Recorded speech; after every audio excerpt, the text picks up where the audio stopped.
tous et bienvenue dans ce nouvel épisode de Tech Antique où on parle de technologie antique et atypique. En fait, on me demande souvent comment choisir une platine cassette. C'est assez compliqué à répondre car il y en a eu des milliers, que ce soit les modèles de marques plus ou moins connues. Puis bon, ça dépend de vos goûts esthétiques, musicaux, et de ce que vous voulez faire avec, quoi. Si vous voulez enregistrer ou juste lire des cassettes. Bon, j'aime bien les cassettes, mais ça m'arrive de vouloir écouter de la musique en streaming un peu plus souvent maintenant, ou regarder bien des films en streaming, puisque là, en cassette vidéo, c'est fun de temps en temps, mais on a mieux. Et si vous voulez avoir moins cher votre abonnement, vous pouvez bien le partager avec d'autres. Et on a ici le partenaire de cette vidéo, GamesGo, qui permet d'avoir accès à un abonnement partagé, donc beaucoup moins cher que l'abonnement complet. Avec le code en description, vous aurez 5% de réduction sur votre prochaine commande. Et moi, je vais avoir un petit pourcentage, donc ça va bien aider la chaîne. Comme ça, tout le monde est content. Et bon, voilà, on retourne à la vidéo.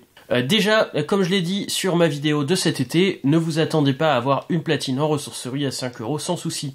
Enfin, peut-être pendant un petit moment, mais ces platines ont été conçues pour durer 10 ou 20 ans, pas 40 ou 50 ans pour certaines. Et il faut prévoir donc de mettre la main dans le cambouis ou éventuellement prévoir un budget restauration. Ou en acheter une qui est déjà rénovée, avec de préférence une garantie, car j'ai eu, il y a 2 ans déjà, une platine rénovée sans garantie, et qui a été rénovée un peu n'importe comment, et qui m'a lâché au bout de 2 semaines d'utilisation. Donc pour 290 €, ça fait mal. Et eh bien, il faut savoir que je l'ai toujours pas remise en marche parce que j'ai quand même un peu de boulot dessus. Alors, on va commencer par les marques valeurs sûres. Alors, il y en a d'autres, bien que je crois en plus que dans toutes les marques, il y a eu des modèles à problème, hein. Même dans les meilleures marques, hein, c'est des trucs qui peuvent être réparés, mais qui vont demander un peu de boulot. Alors, les meilleures marques en cassette audio, on peut parler de Denon, de Nakamichi, de Pioneer, d'Akai, JVC, Yamaha, notamment. Si j'en oublie pas des importantes, mais on a aussi eu notamment par exemple Sony et Technics qui ont fait de très très bonnes platines, mais qui ont fait aussi des modèles catastrophiques ou en tout cas des modèles très fragiles qui ne tiennent pas dans le temps et qui sont absolument irréparables.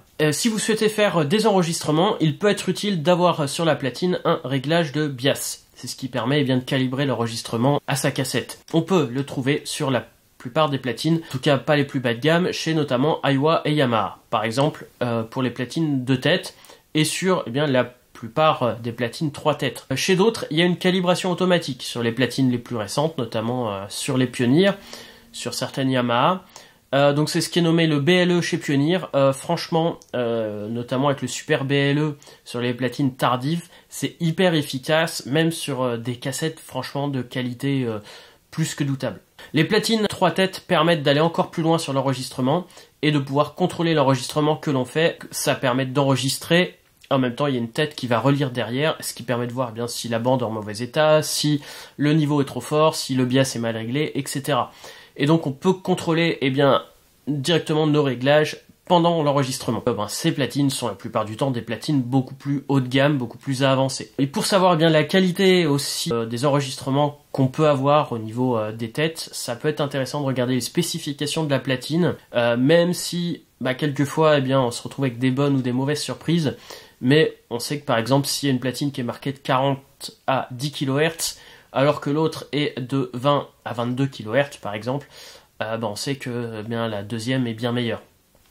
Je me suis rendu compte sur mes 2 Pioneer que j'utilisais régulièrement que celle qui avait pourtant le Dolby S, la W450, avait elle les hautes fréquences ressortaient un peu moins bien, et en effet c'est logique, on le voit sur les specs, alors que ma W806DR a une qualité d'enregistrement franchement bonne, notamment pour une platine 2 têtes. Si vous souhaitez seulement lire une cassette, beaucoup de platines font un travail correct. Si elles sont bien entretenues, pas mal de platines cassettes qui proposaient même l'auto-reverse, donc pas besoin de se lever pour changer de face, en sachant que les platines auto-reverse 3 têtes sont excessivement rares. Après, on peut se baser, si vous faites surtout de la lecture, sur le look que vous voulez avoir. Celles des années 70 ont souvent cet aspect métallique avec des vues-mètres mécaniques. Quelquefois, il y a même des modèles de table. Pour ma part, j'éviterai la plupart des platines d'avant 1978, à quelques rares exceptions près. Leur tête de lecture n'avait pas une plage dynamique aussi importante que celles qui sont sorties après. Elles n'enregistrent pas les cassettes métal.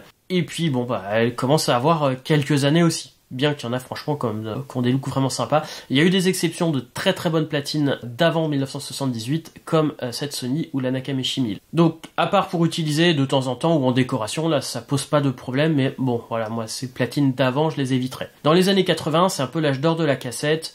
On avait des platines où ça clignote de tous les côtés, plein de LED, des vumètres à LED et à CFD. On avait vraiment des trucs sympas avec une qualité de lecture et d'enregistrement franchement bien. Et celle dans les années 90, on avait donc une simplification du mécanisme. On avait beaucoup plus souvent de l'auto-reverse, des choses qui peuvent être à quelques rares exceptions près plus faciles à réparer, mais quelquefois on trouve tout simplement pas les pièces parce que des engrenages lâchent, le mécanisme casse complètement, des puces peuvent lâcher. Là on a été vraiment dans le moment d'électronique, des puces qui sont plus produites depuis maintenant plus de 20 ans. Donc voilà, c'est une histoire de compromis.